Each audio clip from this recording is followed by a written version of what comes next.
Thanks for choosing this free Anfield Index podcast. If you'd prefer to listen to this or any of our other shows without adverts, then now's the time to check out Anfield Index Pro. With AI Pro, you can supercharge your entire listening experience.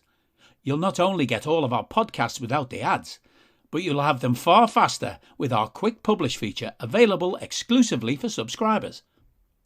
AI Pro also puts you in the heart of our sound studio, with an option to listen to many of our shows live and interact with the podcasters in real time as the shows are recording. Upgrading couldn't be easier.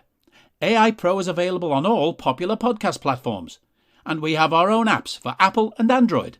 Just head on over to AnfieldIndexPro.com and get started today. Hello and welcome to the Daily Red, your lunchtime catch-up on all things Liverpool FC on a Friday, the day after Joe Gomez committed his long-term future to Liverpool Football Club, signing a new 5-year contract that will keep him at the club until 2027. This is really good news for the club. Joe, as I've been over this week, is an outstanding player who I think would start for every team in the league other than City. I think he'd start for every team in France, Italy, Spain, Germany, Portugal. He's just unfortunate that he's at the one club where there are so many world-class centre-backs. But he can still play a huge role for us. He can enable Virgil to be rested a bit more. He'll obviously be the first choice backup right back this season as we ease Calvin Ramsey into life at Liverpool. So he should get more games and more minutes there. With the 5 substitution rule, I'd expect to see Joe become a regular substitute who's brought on with 20 minutes left in games for one of the centre-backs or for Trent, or even at left-back if need be. If Klopp wants to experiment with a back 3 late in games, Joe would be the ideal one to bring on in that situation as well. So I think we'll see more of Joe this coming season. The injury he had, the torn patella tendon, is a 2-year injury anyway. It's 12 months to get back to anything like fitness and then 12 months to recover to the level that you were once at. And hopefully by November, December of this year, we'll see Joe Gomez back at the level he was displaying before he got hurt. Now, this contract obviously doesn't mean that he will automatically stay till 2027, but for the club, it protects his value. It keeps him happy. It's a win-win. There's no negative about this contract at all. It continues Liverpool having the best central defensive depth anywhere in the world. Nobody comes close, to be quite honest. Virgil, Ibu, Joel, and Joe, nobody comes close to that group. When you factor in Robbo and Costas at left back, Trent and Ramsey at right back, that defensive group is exceptional. It really is exceptional. And when you look at what we paid for them, it really does show how good we are at recruitment. The 2 left backs cost us 20 million, 5 million of which was covered by Kevin Stewart, a player we picked up off the scrap heap and flogged to Hull in sort of a part exchange for Robbo. So it's 15 million at left back, 4 million at right back because obviously Trent came through the academy, 36 million at the right side centre back role, all of that on Ibu because Joel came in at Bosman. That takes us to 55 million. Joe Gomez cost 7 million, 62 million. Virgil was 75. That's 137 million on what I would argue is the best defensive group anywhere in the world. Now, some will say, oh, Man City have a better defensive record over the last few years, and that's fair enough, but their football is far less risky than what we do. Their defensive line doesn't play nearly as aggressively as ours. And let's look at what they spent. 50 million on Kyle Walker, 50 million on Benjamin Mendy, 60 million on João Cancelo, 40 million on Nathan Ake. Well, there's 200 million straight away. 65 million on Ruben Diaz, 55 million on Aymeric Laporte, 50 million on John Stones. So now we're at 370 million. I think they spent 5 million on Zinchenko. So there's 375. They're about to spend another 45 on Marc Cucurella. So that's 420 million that they'll have spent on their defense. And they don't have a group as good as us. Nearly 300 million more. And their defense is not as good as ours, individually or collectively. If you were to look at their back four, I mean, nobody in the right mind would take Walker over Trent. Nobody sensible would take Diaz over Ibu. Ibu's recovery pace, his age, the dominance in the air, nobody would take Diaz over him. Virgil's by far the best centre-back in the world. The only argument you would have is João Cancelo or Andy Robertson. Andy Robertson fits how we play better, but you could make a case for João Cancelo.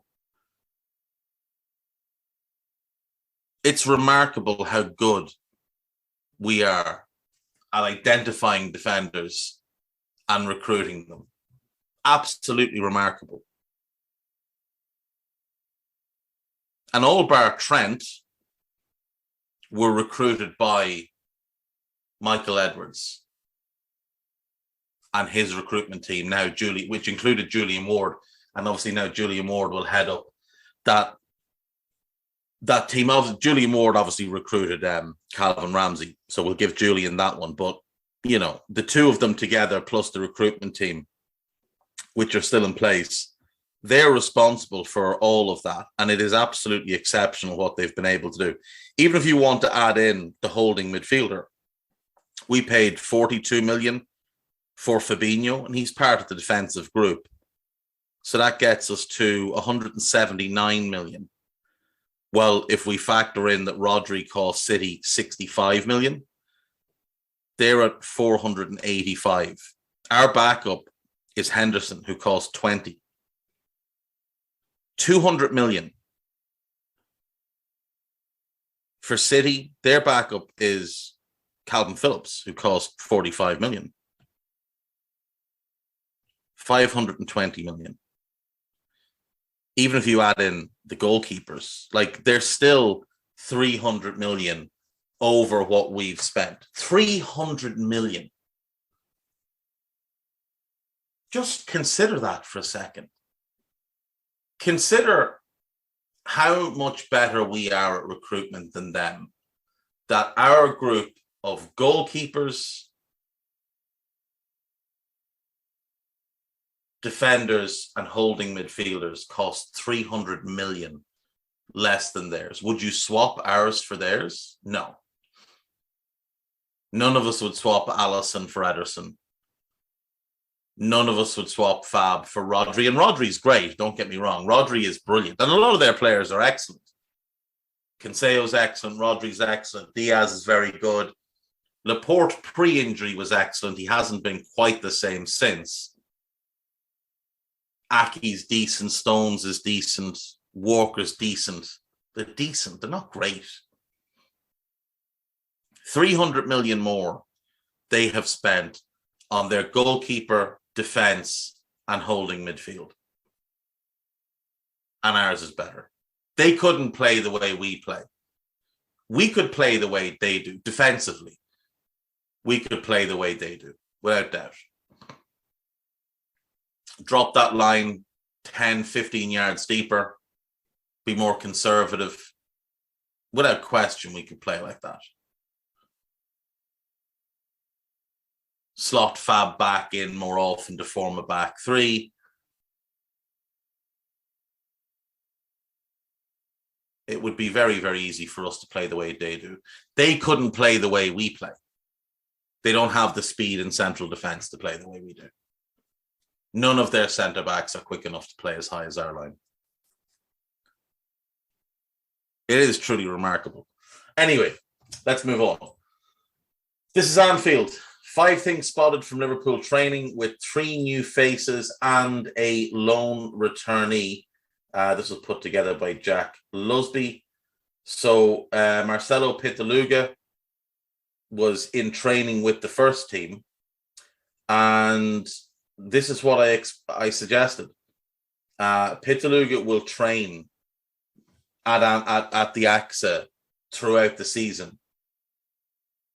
That's why they looked for a local loan for him. And Macclesfield's not next door, but it's very, very close. He doesn't have to move house. He can stay where he's living. He can be part of the training group. And that obviously helps us, and it helps Macclesfield as well. Nico Williams was back in training, but news yesterday that Liverpool and Nottingham Forest have agreed a deal worth £17 million for Nico Williams. That is a lot of money for Nico Williams. But he should be a good fit there as a wing-back rather than a full-back. He'll have Joe Worrell to talk him through games, and he'll play under a very good coach in Steve Cooper, who's got a track record of improving young players.